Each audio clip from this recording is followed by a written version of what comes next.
Números, capítulo 12, versículos 1 a 3, é conhecido de todos. Já pregamos aqui sobre esse texto em algum momento.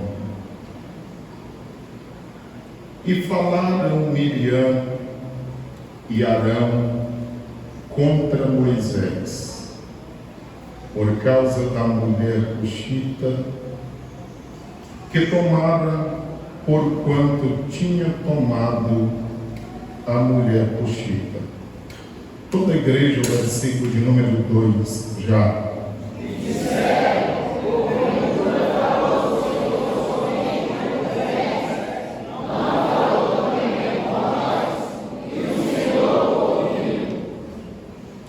Versículo 3, todos juntos. E era o varão Moisés muito manso, mais do que todos os homens que haviam sobre a terra. Amém. Amados irmãos, nós estamos estudando uma lição sobre a família, os relacionamentos em família.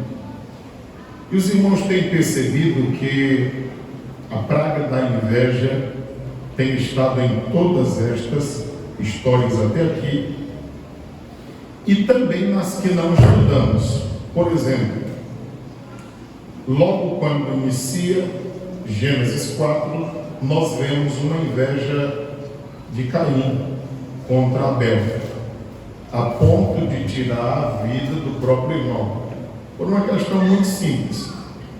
Porque Abel fez um sacrifício a Deus e Deus recebeu, e infelizmente, como o coração de Caim era mau, o Senhor não recebeu. Só por isso.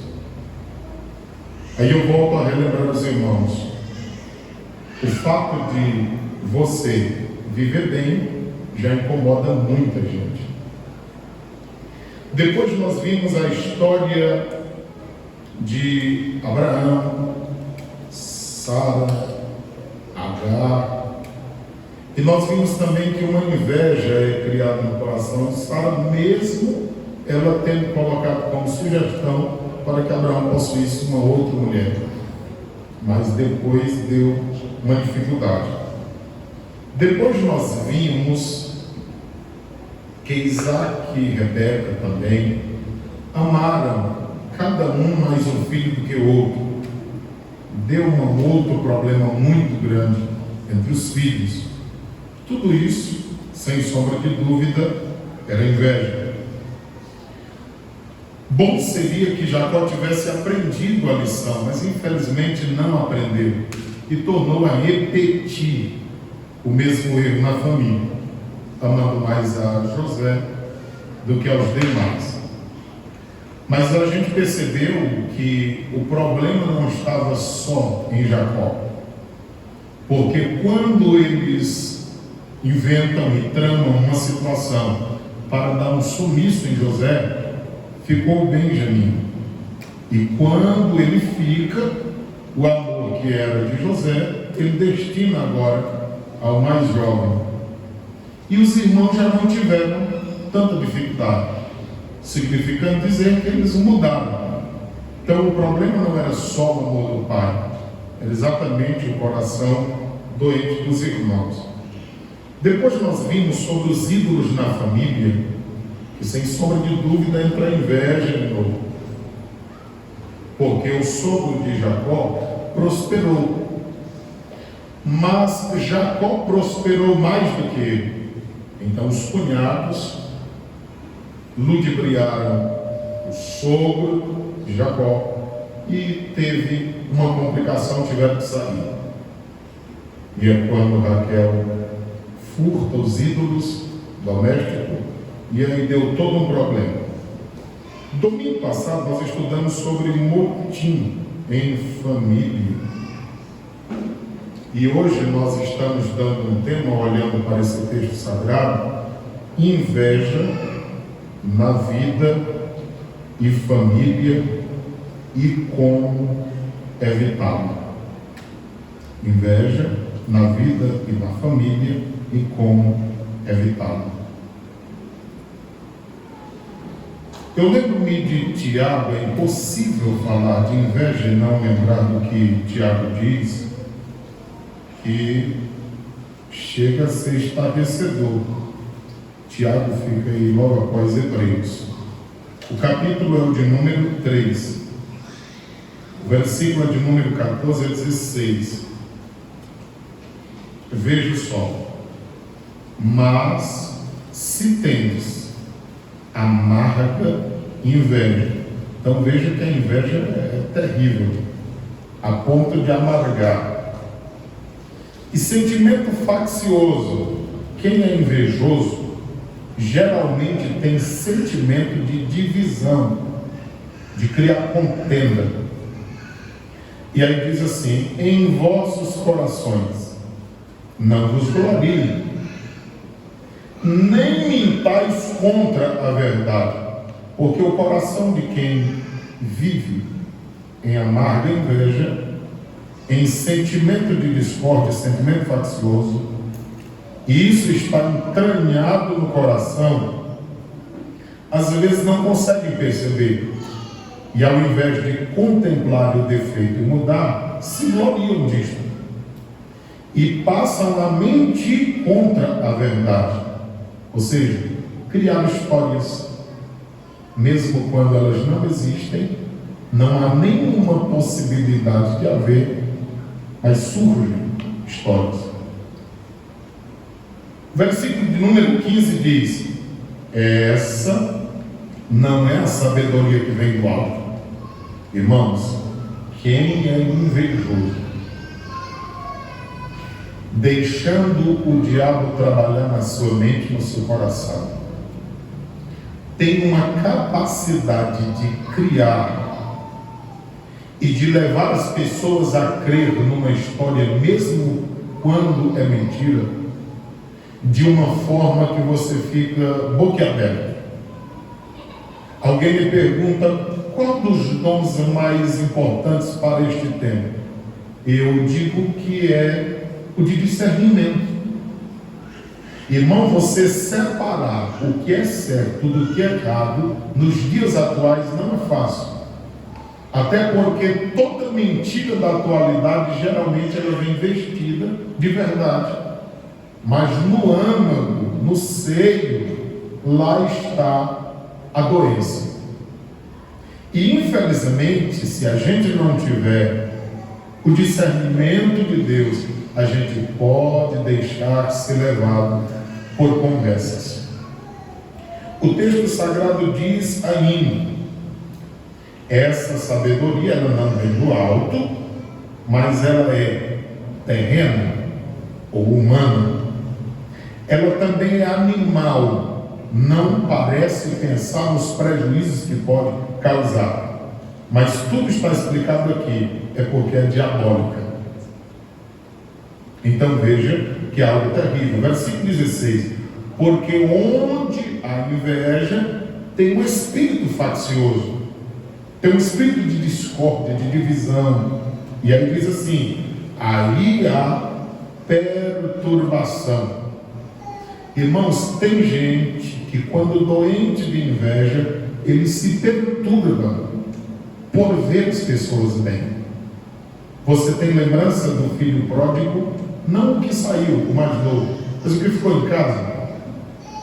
Ele está voltando do campo, de repente ele ouviu música e o ambiente era de festa.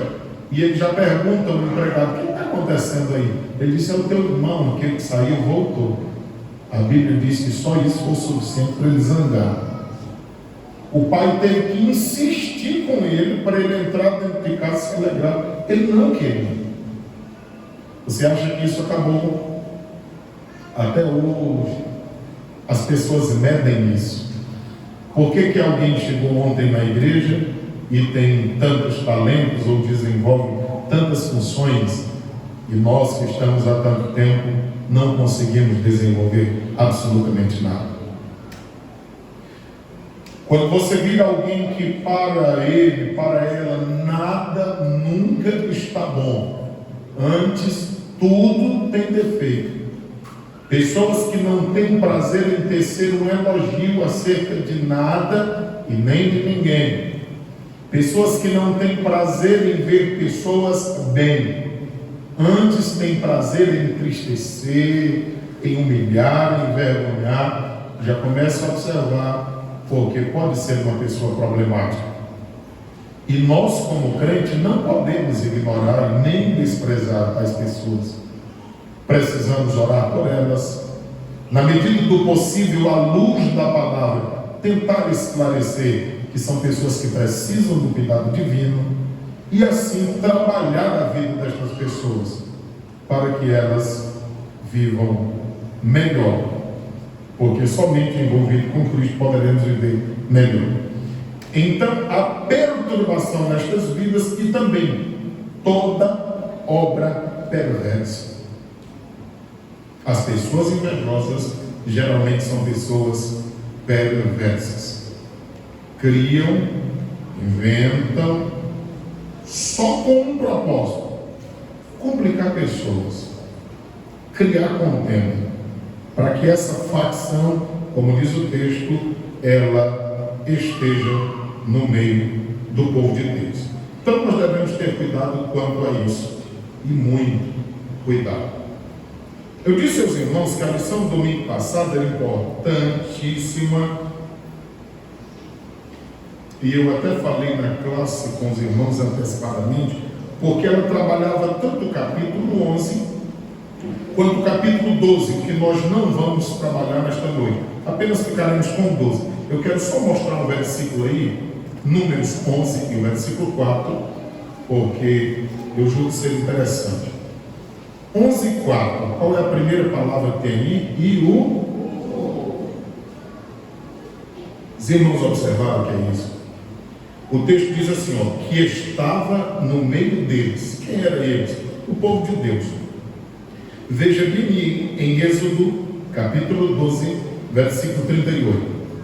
Regra mate de interpretação bíblica. A Bíblia, por ela mesma, se explica.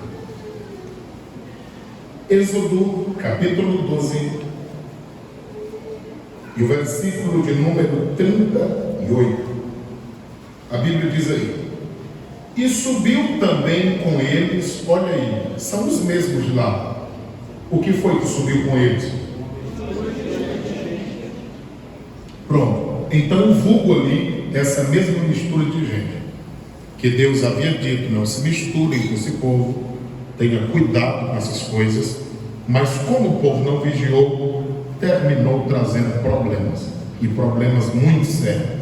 Então, somente isso queremos destacar. Durante a mensagem poderemos voltar em mais alguma coisa. Números capítulo 12, a Bíblia Sagrada diz: e falaram. Então, está no plural, Miriam e Arão. Nada está na Bíblia por um acaso. Como a sequência está, Miriam, Arão e Moisés, certamente a regra de nascimento dos três irmãos. E nesse particular, como Miriam aparece como primeira, toda essa confusão nasceu do coração dela, que incentivou Arão, que tentaram prejudicar Moisés. Irmãos, o adversário sempre soube que um reino dividido não prospera. Você pode olhar em toda a história da Bíblia Sagrada, sempre o adversário tentou semear contenda, discórdia, no meio do povo de Deus. E se a gente não tiver sabedoria, conhecimento e inteligência espiritual, nós poderemos naufragar nisso. Quantos lares não estão em confusão, seja por inveja, ciúme, infidelidade, tantas outras coisas que nós já tratamos aqui. Mas como hoje a situação é inveja, às vezes você pode estar numa família e está tudo muito bem, obrigado, mas de repente alguém lá pode lhe invejar. Às vezes nós estamos na igreja e a gente acha que não faz nadinha, mas de repente no coração de alguém nasce um sentimento faccioso, sentimento de inveja, lá vem os problemas. O que eu quero lhe dizer nesta noite é que não fique se lamentando, o que eu fiz para ser assim, e por que eu sofro tanto, isso, aquilo. Lembre-se da escola. Você lembra quando estudava? Quem era que chamava atenção na escola? O mais gordo ou o mais magro? O mais alto ou o mais baixo? O mais feio ou o mais bonito? Sempre era o mais. Na vida espiritual não há diferença nisso. As pessoas começam a fazer juízes de valores, mesmo que nós não percebamos isso. E isso acaba por chamar a atenção de alguém. Você lembra de José? Já estudamos sobre ele, já citamos o Jacó, e assim sucessivamente.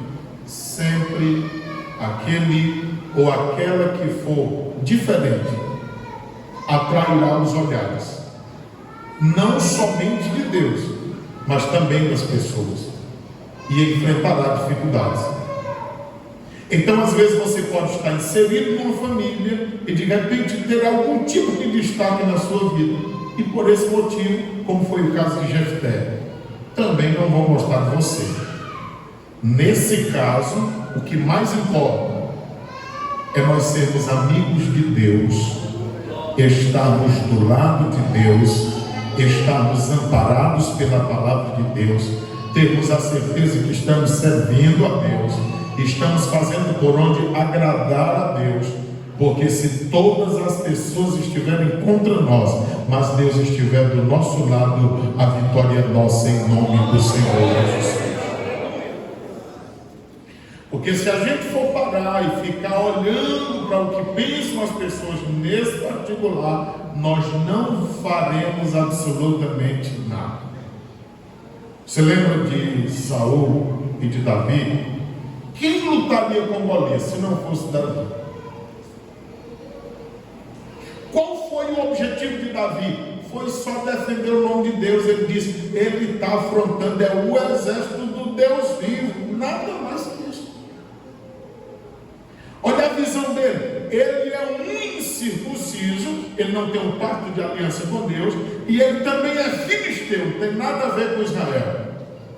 Aí ele disse, não desanime o coração de ninguém por causa dele, eu pelejarei, e eu vencerei, o Senhor dará essa guerra nas minhas mãos.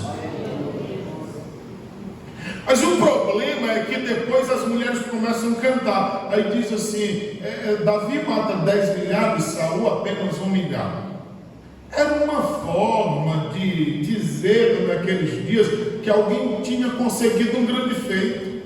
Saul não foi esquecido, ele também estava na música, mas como ele queria ser o primeiro, aí deu todo um problema. E ele perseguiu buscando a morte de Davi durante um período aproximado de 15 anos.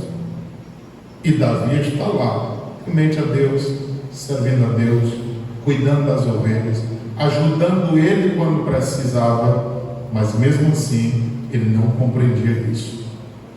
Então é muito natural e normal que essas coisas hajam. Não era para haver no nosso meio se nós entendêssemos a palavra, deixássemos o Espírito de Deus trabalhar em nós, porque ainda que um irmão nosso, como crente ou família, tivesse essas dificuldades, irmãos, se nós tivéssemos a palavra de Deus na nossa vida, no nosso coração, na nossa mente, esses problemas não haveriam. O problema é que às vezes nós estamos vivendo uma vida superficial no Evangelho, porque melhor do que Jesus não houve na terra. Foi desacreditado pelos seus irmãos, vendido pelos seus irmãos, e ele passou tudo que passou, e ele não se reclama nunca. Ele sempre estava pronto, atendia a todos. Era uma maravilha olhar para a vida de Jesus, mas isso acontece. Então Miriam, Arão contra Moisés, e aqui o primeiro ponto da mensagem é esse: idade ou tempo de crente não garante ministério. o problema aqui? Miriam e Arão são mais velhos. Miriam era profetisa, Arão, sumo sacerdote, Moisés, o líder, e por sua vez também profeta. Quando ele é chamado, ele disse: eu tenho certeza que o senhor não está escolhendo certo, escolha outro.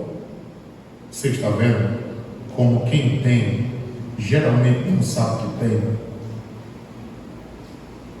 mas espera que alguém que tem olhe, veja, se saiba se ele tem ou não tem. Ao tempo que tem muita gente pensando que tem e não tem mais nada. Lembra de Sansão? Depois que amarraram, o Senhor havia se retirado dele. Quando ele procurou a força, já era. Ele pensava que tinha, mas não tinha mais. Mas os verdadeiros homens e mulheres de Deus às vezes pensam não ter. Você lembra de Paulo, segundo aos Coríntios 12:8 a seguir? Ele disse: até quando eu penso que sou fraco, eu estou forte, porque o poder de Deus se aperfeiçoa na fraqueza de boa vontade. Ele fala à igreja em Apocalipse 3:8 a seguir, e diz: tendo pouca força, não negaste o meu nome. Irmãos, esse sentimento sempre haverão. Coloque isso na sua mente. Se você quer trabalhar para Deus, vai ter essas coisas. Não olhe para isso, não perca tempo com isso. Olhe para Jesus. E aqui são irmãos de sangue: Miriam, Arão, contra Moisés. A desculpa: a mulher cuxita. E aí, quando se fala dessa mulher, nasce algumas interrogações. Alguém diz que é uma segunda esposa, outros dizem ser a mesma. Eu quase não sei de nada da Bíblia, porque eu não me interesso nessas coisas. Eu acredito simplesmente em tudo que tem na Bíblia e pronto. Mas vez por outra alguém me pergunta essas coisas, e isso instiga a gente a estudar. Vamos ver Êxodo capítulo 2 e o versículo de número 21. Pastor Estevão Ângelo de Souza dizia: não diga com firmeza o que a Bíblia não diz com certeza. Hernandes Dias sempre diz: onde a Bíblia não tem voz, nós não devemos ter ouvidos. Mas infelizmente, às vezes se perde tempo com essas coisas. Mas esses são os questionamentos também que surgem. Não há nenhum erro nisso. O problema é se a gente continuar cavando, daqui a pouco a gente vai se complicar. Mexendo numa água barrenta, vai faltar água e vai ter complicações. E nós temos visto gente muito complicada com essas coisas.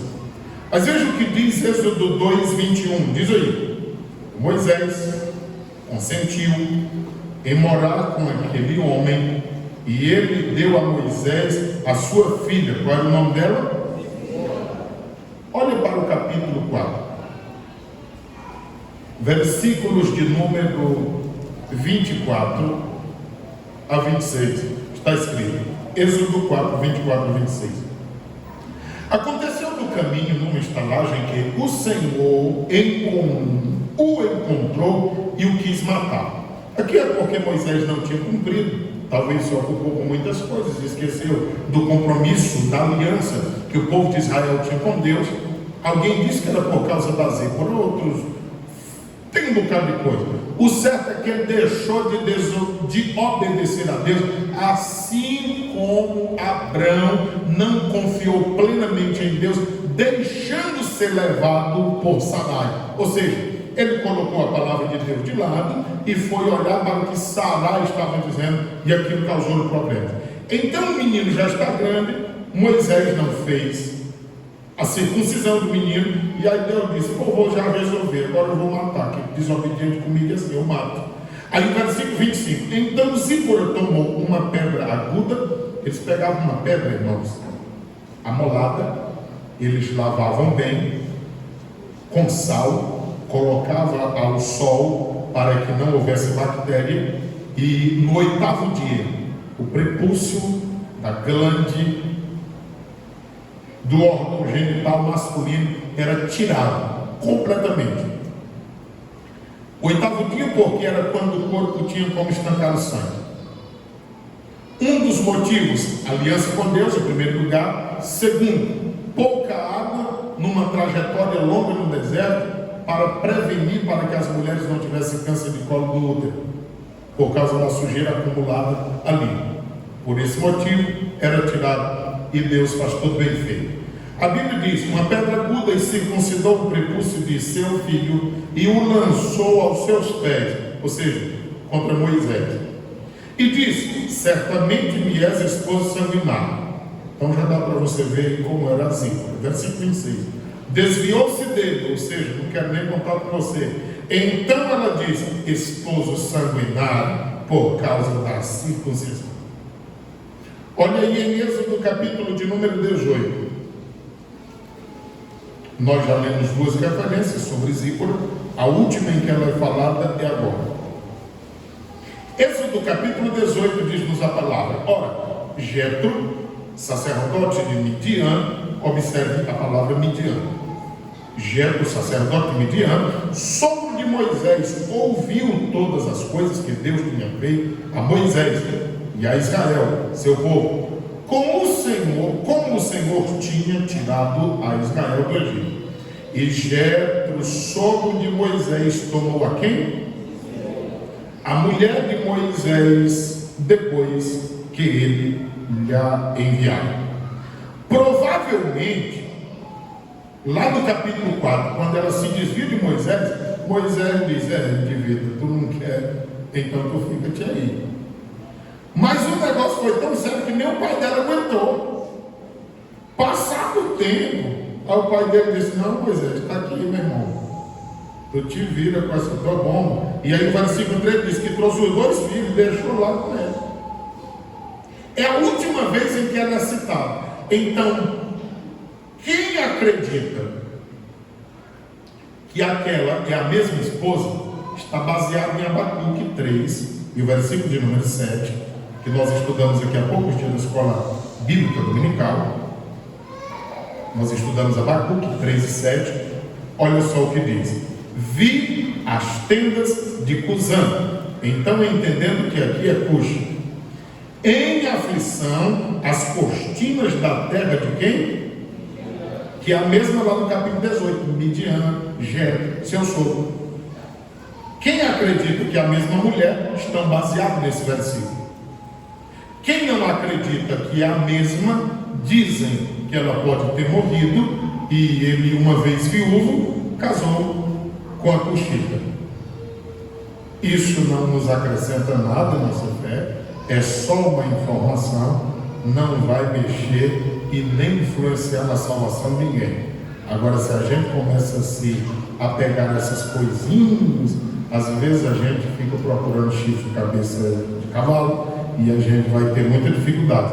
E Paulo advertiu há muito isso, que a gente não deve estar procurando essas contendas entre genealogia, Tito 3:9, 2 Timóteo 2:14, 1 Timóteo 1:4-5. Ele disse: isso não vale de nada, não serve para nada, não acrescenta nada na nossa vida espiritual.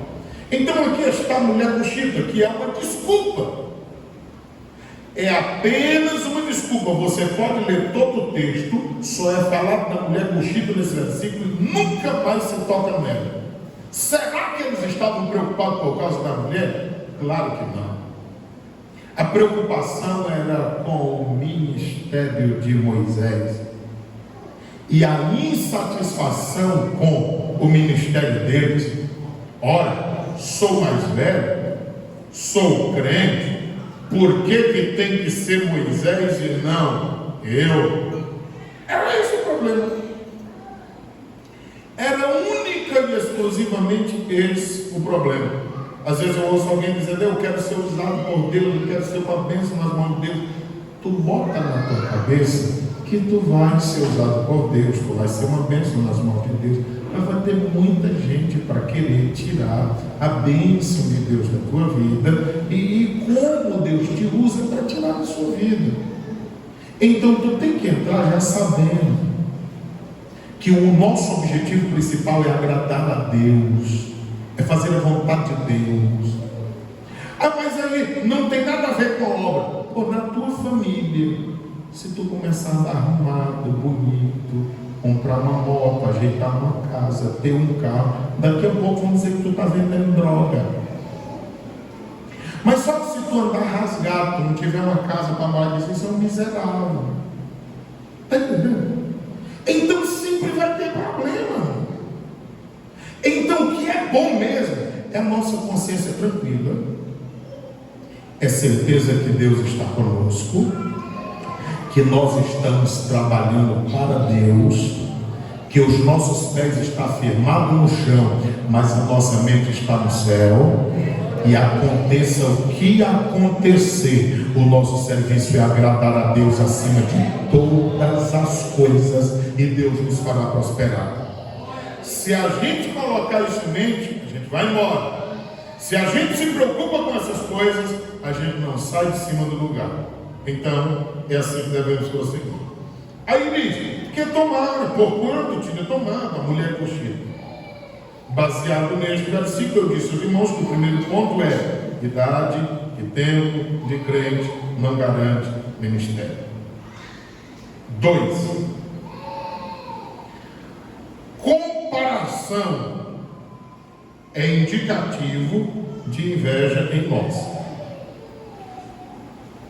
Comparação é indicativo de inveja em nós.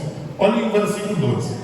E disseram: porventura falou o Senhor somente por Moisés, e ele não falou também por nós? Irmãos, na obra de Deus, todos nós não temos a mesma capacidade. Às vezes você tem mais capacidade do que eu, só que naquilo que você acha que é pouco, você está fazendo. Se o sentimento seu é de fazer para Deus, o nome de Deus é glorificado. O que você está fazendo, você vai continuar fazendo. Eu vou continuar fazendo o que devo fazer. Juntos todos nós trabalharemos no reino. O nome do Senhor será glorificado. As vidas virão para Cristo. A igreja será edificada. E todos nós seremos úteis na casa do Senhor nosso Deus. Jesus disse: olha, ora, roga ao Senhor da seara. A seara é grande, os ceifeiros são poucos. Irmãos, sempre os ceifeiros serão poucos, mediante a grandiosidade da obra. Mas 1 Coríntios 12, 22 e 26 diz: o membro, por menor que seja, ele é importante no corpo, e nenhum deles pode faltar. Os maiores mover de Deus começaram por coisas simples. A partir daquela visão que Ezequiel teve no capítulo 37, ele disse, mediante a ordenança divina: ossos secos, ouvi a palavra do Senhor. Parece loucura, não parece? Mas a ciência diz que os ossos do ouvido que trabalham a questão da audição, a bigorna, o martelo, o estribo, são ossos pequenos, aproximadamente 2 milímetros. Alguém briga, é osso ou é cartilagem? Isso pouco nos importa, mas quando Deus fala, tem que ouvir. Quando Ezequiel grita na visão, das coisas pequenas nascem. Zacarias disse no capítulo 4, versículo 10: não desprezem o dia das coisas pequenas, porque não são as pequenas coisas que fazem, mas um Deus grande, usando pequenas coisas, realiza grandes obras para o louvor e a glória do santo e bendito nome dele. E Paulo diz em 2 Coríntios 4, versículo de número 7, que esse tesouro, qual? O conhecimento do Evangelho, o conhecimento da palavra, esse tesouro em vaso de barro. O que é o vaso de barro? Sou eu e você, quando cheios da palavra. O apóstolo Paulo diz que nós podemos fazer muito, e a excelência não está em nós, porque o vaso é de barro, mas tudo é de Deus, de Deus, de Deus, de Deus. Então a Ele louvor, honra e glória para todos sempre. Paulo tem tanto conhecimento disso que 2 Coríntios 3,5 ele diz: não que em mim mesmo haja capacidade. Efésios 3,8 ele diz: eu que sou o menor dos apóstolos. 1 Coríntios 15,5 ele diz: eu nem sou digno de ser chamado apóstolo, porque eu apareci como apostível, vim fora de tempo, mas o Senhor aprouve abençoar a vida de Paulo, e hoje nós estamos falando dele aqui, porque Deus é poderoso para abençoar a tantos quanto. O texto sagrado nos diz aqui que o questionamento deles começa da comparação. Irmão, se comparem não. Você lembra de Mateus 25, quando Jesus chama, ou lá está uma parábola do capítulo 25, e faz uma divisão de talentos? Lá está uma divisão de talentos.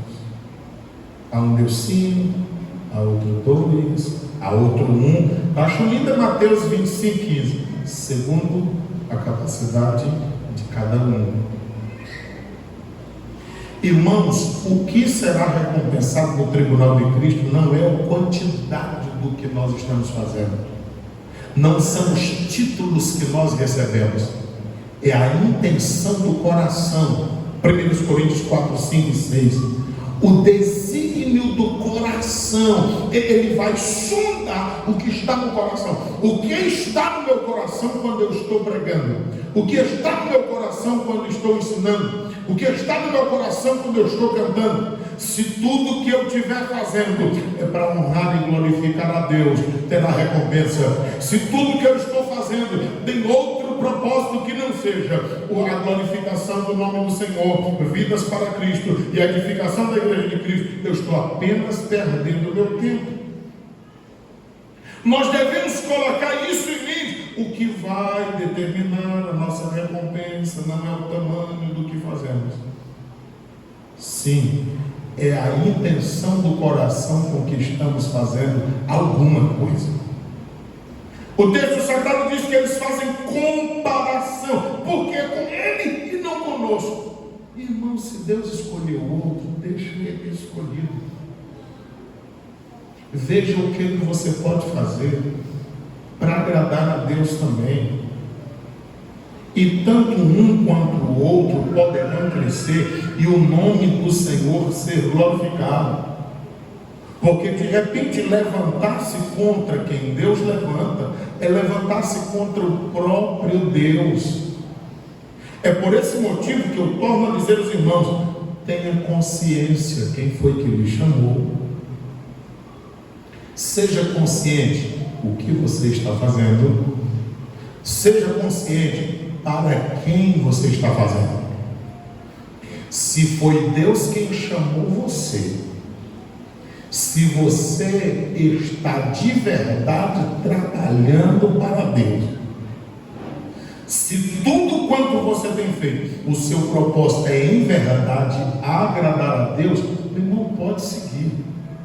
Por maiores que sejam as dificuldades, por maiores que sejam os problemas, por maiores que sejam os levantes, o nome do Senhor será glorificado na nossa vida. Agora, não é fácil conviver com isso aqui, mas veja que em nenhum momento Moisés se preocupa com isso, porque ele sabe que Deus ouve, ele sabe que Deus vê, ele sabe que Deus fala. Gente, nós não podemos nos perturbar. Coloca tudo na mão de Deus. Ainda que digam que vão lhe matar, que vão tirar a sua vida, que vão lhe separar do seu marido, da sua esposa, que vão lhe deserdar da família, você está fazendo alguma coisa para quem? Deixa com Deus. Entrega nas mãos de Deus. Deixa Deus resolver essas coisas, porque Deus está ouvindo. Agora, se você procura defender-se, aí o Senhor vai fazer o quê? Você não é bom, você não se defende. Agora você se aquiete e deixa Deus trabalhar para você ver a ação divina. Eu não estou falando de Deus matar ninguém, Deus não é pistoleiro. Eu estou falando de as pessoas reconhecerem Cristo na sua vida e sentirem vontade de ser semelhante a você. Porque às vezes as pessoas nos instigam e fazem tudo para que a gente perca a cabeça. Moisés era o homem mais manso naqueles dias de todos os homens, mas Moisés chegou um período, um momento que terminou perdendo as forças e agindo como não deveria. Você lembra de Jesus? Eu fico imaginando Jesus está lá no julgamento, condena, fala um monte de besteira, ele nada diz e de repente toma um soco. Ele pensa e diz: não entendi nada. Se eu não te feri, não respondi, você se sente mal. Se eu não te magoei em nada, por que você me bate? Irmãos, Jesus estava ensinando em tudo, até na hora da morte. Porque todos estão dizendo: isso é nada. Os irmãos nem não acreditavam nele, estava tudo perdido. Aí Jesus morre e expira na cruz.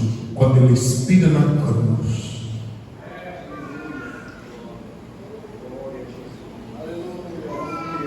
o Salmo 18 e o Salmo 22, uma coisa linda. O sol para de brilhar, a lua não dá luz, a natureza se curva, o povo olha e diz: rapaz, não tem jeito. Não, o que foi? Verdadeiramente, ele era o Filho de Deus. Domingo a igreja se reunirá, porque naquele dia estava morrendo inocente, calado. Mas a natureza reconhece o seu Cristo, o seu Mestre e o seu Deus. Se nós nos calarmos e deixarmos Deus falar por nós, Ele falará. Mas se nós quisermos demonstrar alguma coisa, Deus vai ficar quietinho lá dentro, não vai fazer nada. Deixa Deus falar. Porque o salmista diz que quando ele fala, as pedras quebram. Salmo 29, Salmo 33, 36 também. Quando ele fala, a mulher do veado, as servas no mato, elas não aguentam, elas parem. Quando ele fala, as florestas, os cedros racham-se ao meio. Quando ele fala, os montes fumegam, tudo se treme, se curva diante da sua voz. Quando Deus fala, nós reconhecemos, e a gente não vem ao templo para ouvir outra coisa, a gente vem para ouvir a voz de Deus, porque a voz de Deus é como a voz de muitas águas, e ela preenche o nosso coração, o nosso ser. E por que a gente ouve a mesma coisa, a gente lê a mesma coisa, a gente sabe que é a mesma coisa, e por que preenche, por que a gente chora, por que a gente se alegra? É porque uma coisa é só aquilo que a gente conhece, a outra coisa é aquilo que nós conhecemos de Deus e deixar Ele reverberar em nós a sua voz e a sua ação através da nossa vida. Aí preenche a alma. O texto sagrado diz no versículo de número 3: e era o varão Moisés muito manso, mais do que todos os homens que haviam sobre a terra.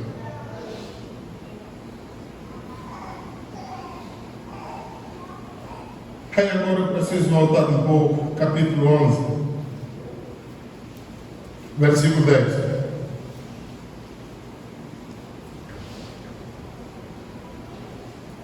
Moisés ouviu o povo chorar. Oh, irmão, o povo de Deus, não sei porquê. O povo no fino.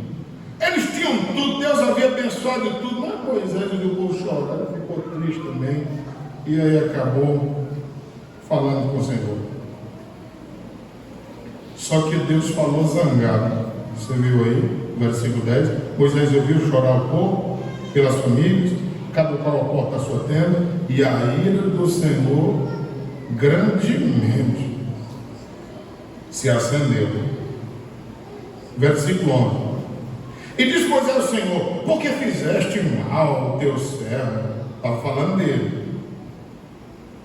Não achei eu graça aos teus olhos? Ou seja, o Senhor não tem se agradado de mim? Versículo 12. Concebi eu esse povo? Foi eu que parei esse povo? Aí 12. Gerei esse povo? Foi eu que dei a luz esse povo? Por que o Senhor me obriga agora a levar esse povo no colo? Eu estou igual um maio que leva o que cria. O que é um maio? Era aquele cuidador, aquela cuidadora que cuidava de uma criança e tinha toda a responsabilidade sobre ela. Levar ao colégio, trazer, educar, fazer o dever de casa e, se preciso fosse, até corrigir, às vezes, bater, se necessário fosse, como se pai fosse ou mãe. O que Moisés está dizendo é isso, porque a liderança pesa. E embora a gente não tenha concebido e gerado o povo, mas a gente precisa muitas vezes levar no colo, como uma ama faz. Versículo 14: sozinho não posso levar todo este povo, é muito pesado para mim. Versículo 15: se assim fazes comigo, então me mata logo. Eu estou te pedindo, me mata. Se eu não tenho achado graça aos teus olhos, então não me deixes ver o mal. Quantas vezes as pessoas também fazem isso, até nos dias atuais. Mas Romanos 8, 26 e 27 diz: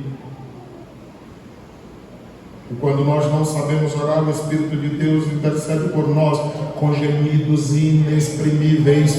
Eu não sei como foi que você chegou aqui. Eu sei que há um intercessor onipotente, o Espírito Santo. Em Romanos 8, 26 e 27. Você quer mais um? Tem Romanos 8, 34. O próprio Cristo Jesus intercede por cada um de nós.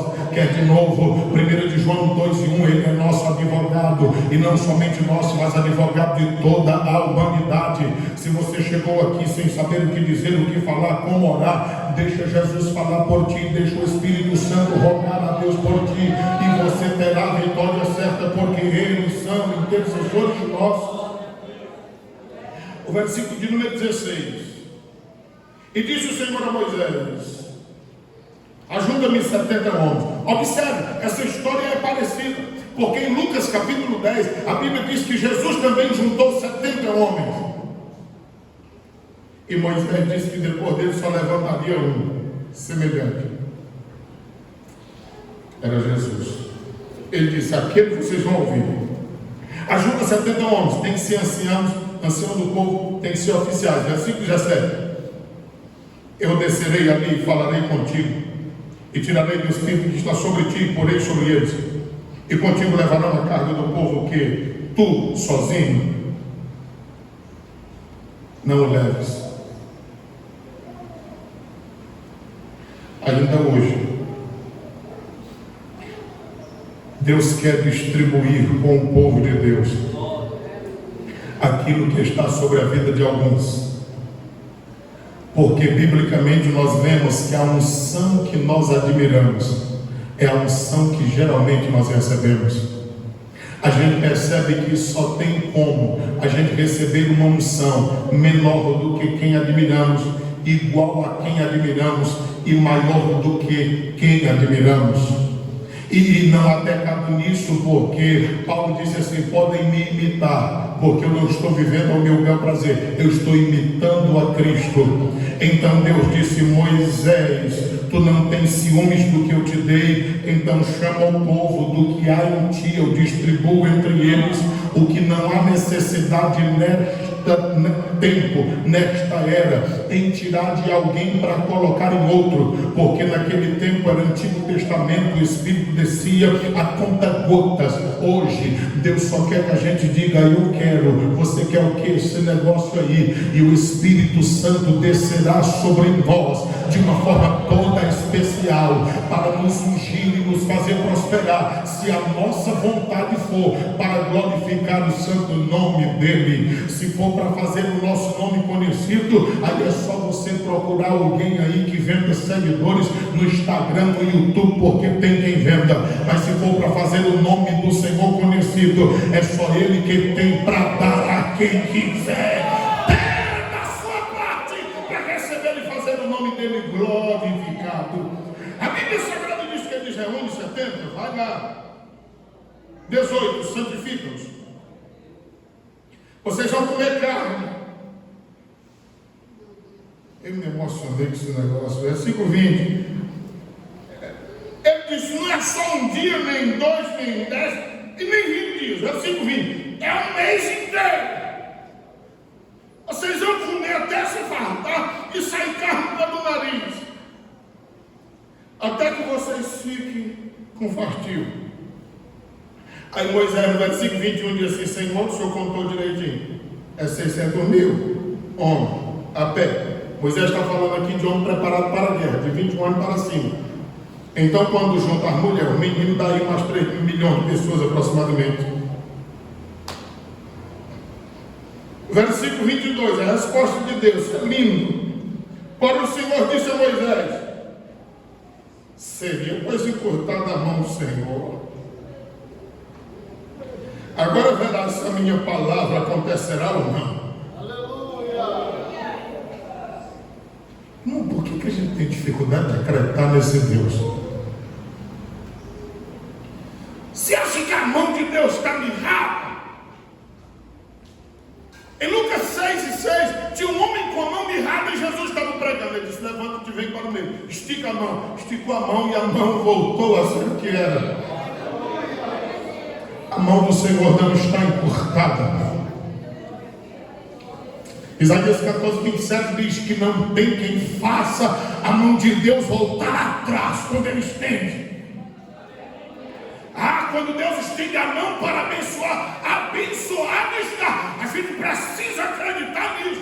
Mas fulano não acredita, o médico diz que não dá certo. A pessoa diz: irmão, deixa o povo dizer o que quiser dizer. Fica debaixo da onipotente mão do Senhor, porque é Ele quem abençoa. E Moisés, tu acha que minha mão está curta, Moisés?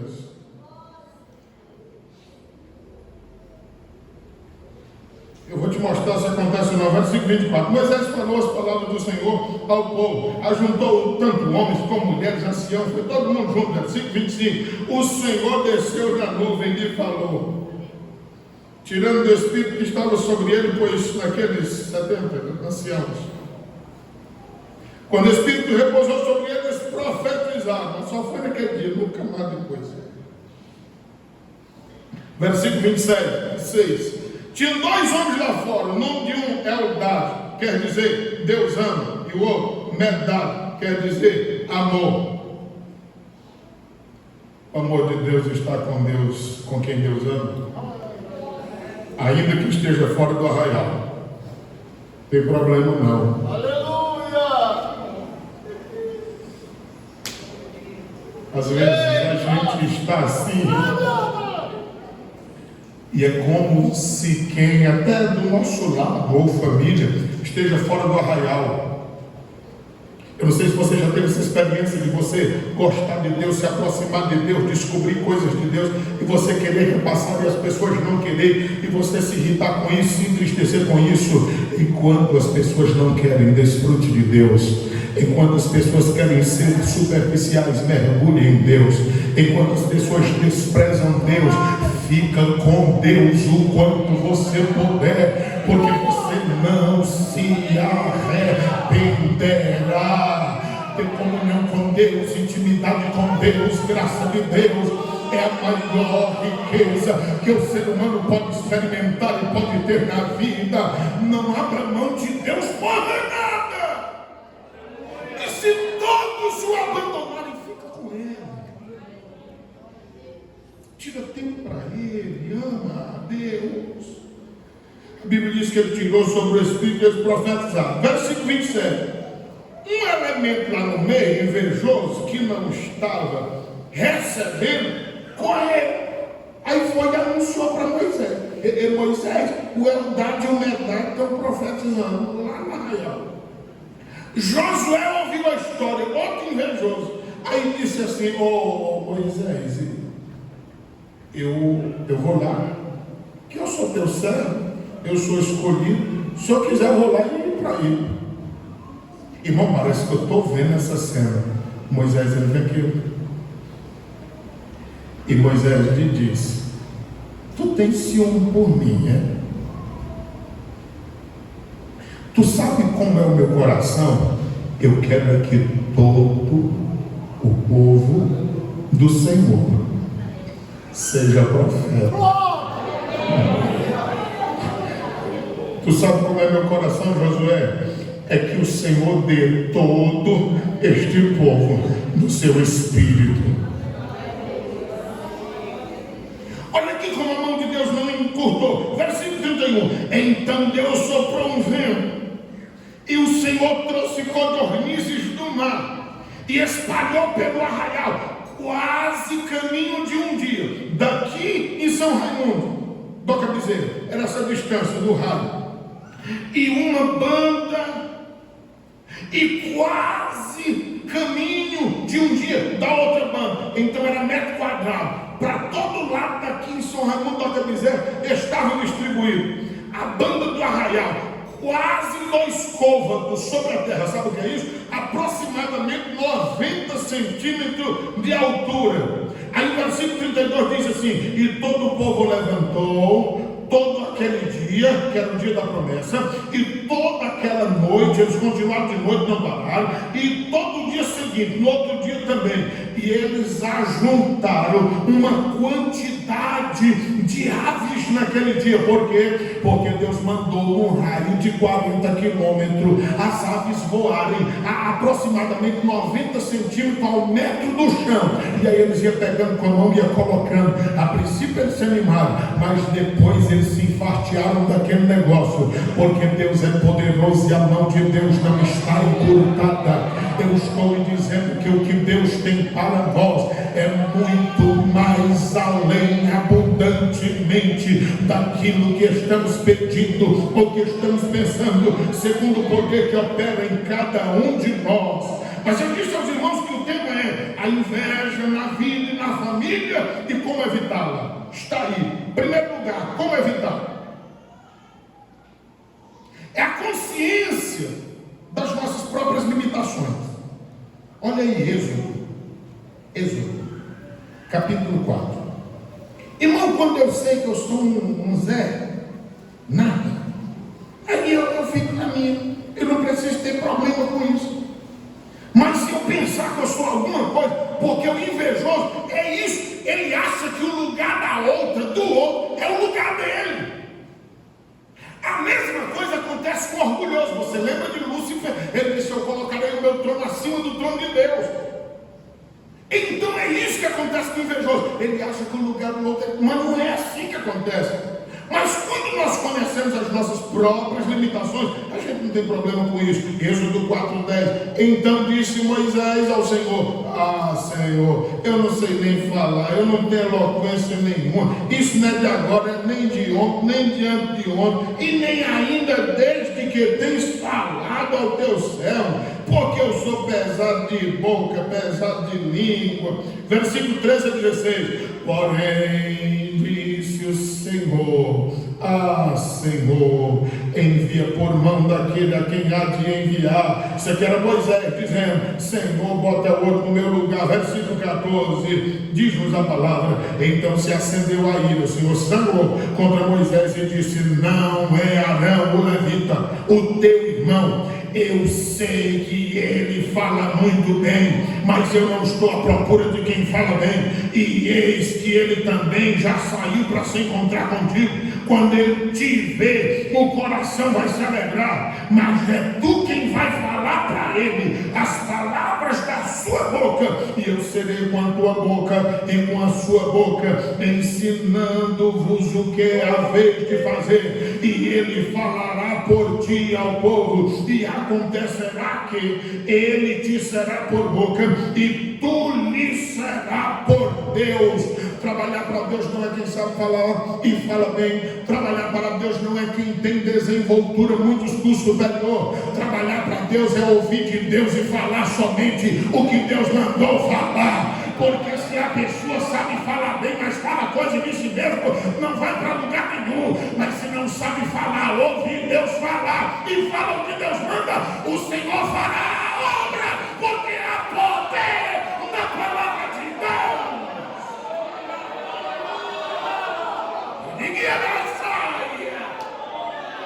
a palavra de Deus que tem poder. É poder na palavra de Deus. Você só precisa ouvir a Deus. Nós só precisamos ser sensíveis à voz de Deus. E ouvindo a voz de Deus, falando o que Deus manda, Ele se responsabilizará. Em segundo lugar, é ter o que o povo de Deus precisa na hora da necessidade. Como é que faz para evitar a inveja? É só tu ter o que o povo de Deus precisa na necessidade. Capítulo 11, versículo 2 de Números. Enquanto Miriam e Arão estão contra Moisés, Moisés está na dele, tranquilo. A gente só evita a inveja, irmão, tendo o que o povo precisa na hora da necessidade. Números 11, 2. Então o povo chamou Moisés. Os irmãos dele podiam não chamar, mas o povo chamava. E Moisés orou. E o fogo apagou. Somente quem é chamado por Deus apaga o fogo da discórdia, da dissensão, da contenda, do problema. Ser manso e ser pacificador. Ser manso, característica própria. Pacificador, quando tudo está fervendo, a gente chega e diz: não, rapaz, deixa isso de mal, isso não vai para lugar nenhum, acabou. Ainda que alguém diz: esse cara vai ser uma estrada, a gente chega e diz: tão nervoso, a gente diz que não vai ter nada. Mas não tem, irmão. É porque o povo se perturba com nada. Não vai para lugar nenhum. O povo se preocupa com isso. Terceiro lugar, não ser ciumento. Capítulo de número 11, versículo de número 29, nós lemos há pouco. Moisés disse: tu tens ciúme por mim, Josué. Eu quero que esse povo todo seja profeta, e o Senhor lhes dê do seu Espírito. Em quarto lugar, desejar que todos sejam cheios do Espírito. É aí 11:29. Olha, se tu desejar que todo o povo tenha o Espírito Santo, tu pode ficar tranquilo. Que quem tem o Espírito Santo está muito preocupado. Antigamente, quando tinha vigília, aí começaram a convidar um bocado de pregador. Aí eu ia para essas vigílias, aí eles diziam assim: rapaz, tu prega depois? Eu digo: não, como assim? É porque quem prega depois já pega o povo tudo dormindo. E quem prega primeiro arrebenta com tudo. Eu digo: vixe, fico para botar aí, vou botar, não tem problema. Eu não vim arrebentar com nada. Eu só vou pregar mesmo. Porque eu prego no começo, eu prego no meio, eu prego no final. Então não vai fazer nenhuma diferença. Irmãos, o povo anda muito enganado com as coisas. Mas a gente só precisa da palavra de Deus. Em quinto lugar, preparar sucessores. Deuteronômio, capítulo de número 34, versículo de número 9. O que faz para evitar a inveja? Prepara o sucessor. tem problema nenhum, porque o verdadeiro sucessor, ele nunca esquecerá quem sucedeu. Somente um tolo esquece-se disso.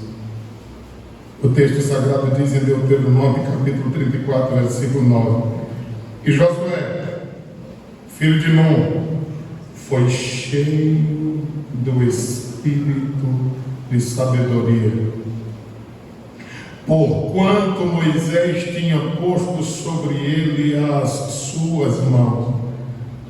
Assim os filhos de Israel lhe deram ouvidos e fizeram como o Senhor ordenara a Moisés. Então veja só, como é que você evita a inveja? É a sogra que tem inveja da nora? Estende a mão sobre ela e ora por ela, para que ela seja uma bênção. É a nora que tem inveja da sogra? Estende a mão sobre essa pessoa e ora por ela. É na igreja? Estende a mão e ora. Porque quanto mais você abençoa pessoas, mais Deus lhe abençoa. Jó estava lá e ele começou a orar pelos seus amigos. Aí Deus foi virando o cativeiro de Jó. Quando terminou a oração, o cativeiro dele estava virado, porque ele havia abençoado as outras pessoas. Então, quando você se dispõe a abençoar, Deus lhe abençoa. Josué era filho de Nun, mas ele foi cheio do espírito de sabedoria. Moisés colocou sobre ele as mãos. Queira sempre estar debaixo das mãos de um homem de Deus, porque nós vivemos dias onde as pessoas não se submetem, eles têm a pessoa como qualquer pessoa, ou como nada, obedecem a tudo e a todos, vão e vêm, não tem satisfação a dar a ninguém e fazem o que dar na telha. Mas saiba, a prosperidade de um homem, de uma mulher de Deus está em receber as mãos de um verdadeiro líder sobre a sua cabeça, autorizando ou não aquilo que se há de fazer. Eu lembro-me que um dia eu fui na casa do pastor José Nilson, eu recebi um convite de uma cidade onde meu avô havia sido pastor, que eu não sei onde é. Haveria uma festa lá e eu precisaria representá-lo. Um auxiliar foi comigo, chegou lá, o pastor disse: eu não gostaria que tu fosse essa festividade. Eu disse: sem nenhum problema. Quando nós saímos dali, o pastor, o moço olhou para mim e disse: rapaz, tu é mais crente que eu pensava, tu estava com vontade, foi onde o teu avô passou, e de repente tu chega, e o pastor disse: simplesmente não vai, e tu sai como se nada tivesse acontecido. Eu disse: mas nada aconteceu, o líder é ele, manda, a gente obedece. A bênção de um homem de Deus está em obedecer uma liderança que Deus coloca sobre ele, sobre ela, porque Deus está nos treinando para nos levar aonde Ele quer levar. O prejuízo espiritual na vida de muitas pessoas é porque não tem essa compreensão. Às vezes a gente diz: olha, eu estou indo aqui, ali ou além, e alguém pode até estranhar, ele errou a mensagem, essa mensagem não é para mim, é para você mesmo, porque ao contrário disso, às vezes eu preciso de alguém que diga: ei, vem aqui, não estou indo, está onde? Eu estou no inferno pambando. É assim, porque as pessoas não sabem que os degraus da subida na vida espiritual é a submissão a quem Deus coloca como líder na vida da gente. Quando a gente se submete a homens, Deus sabe, Ele vai se submeter a mim. Agora, quando a gente não submete as pessoas, nós nunca nos submeteremos a Deus, porque quem não se submete a quem está vendo, não se submete a quem nunca viu. Mas quem olha para um ser humano mortal e tem coragem de submeter-se e obedecer, Deus está dizendo: me agrada e eu vou abençoar, porque vai me obedecer também da mesma forma. Fique de pé em nome de Jesus Cristo. Nós não precisamos ter inveja, nós não precisamos ter ciúme, nós precisamos obedecer a Deus, obedecendo nosso pai, a nossa mãe, obedecendo as autoridades civis, obedecendo as autoridades familiares, e Deus, o Senhor, se encarregará de nos abençoar e nos fazer prosperar. É Silvio, mas foi só Miriam que ficou leprosa, foi ela que incentivou. Na hora que o pau quebrou em cima dela, o Arão já disse: meu Senhor Moisés, não faz isso comigo não. Quem se humilha, Deus exalta, mas quem se exalta, Deus humilha. A gente precisa só reconhecer e se voltar aos pés do Senhor, e Ele estará pronto a abençoar a nossa desejo nesta noite é que o Senhor faça como fez no dia de Moisés, distribua sobre nós o seu Espírito Santo, e nos dias de Jesus deu-lhes poder e autoridade, e disse: vão pregar o Evangelho. Então receba poder de Deus na sua vida, receba a graça de Deus na sua vida. Não ouça adventista não crê em batismo do Espírito Santo. Eles estão tentando dizer que não existe. Nós somos pentecostais.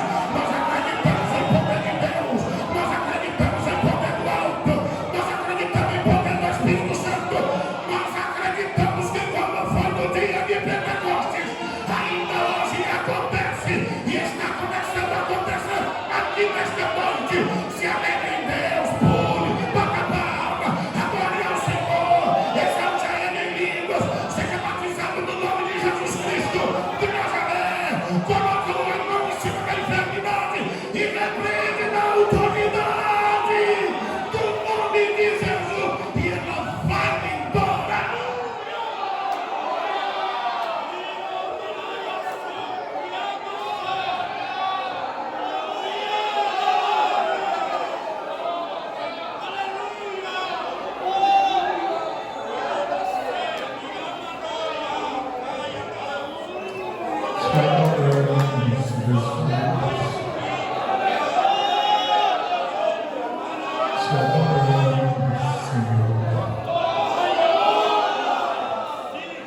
Glorificamos a Ti, beleza da Tua santidade. Exaltamos o Teu nome, porque é sobre todo nome. Tu estás acima de todas as coisas. A Ti seja louvor, honra e glória para sempre. Olha para quem chegou aqui triste, alegre nesta noite. Olha para quem chegou cabisbaixo, que saiu de fronte erguida nesta noite.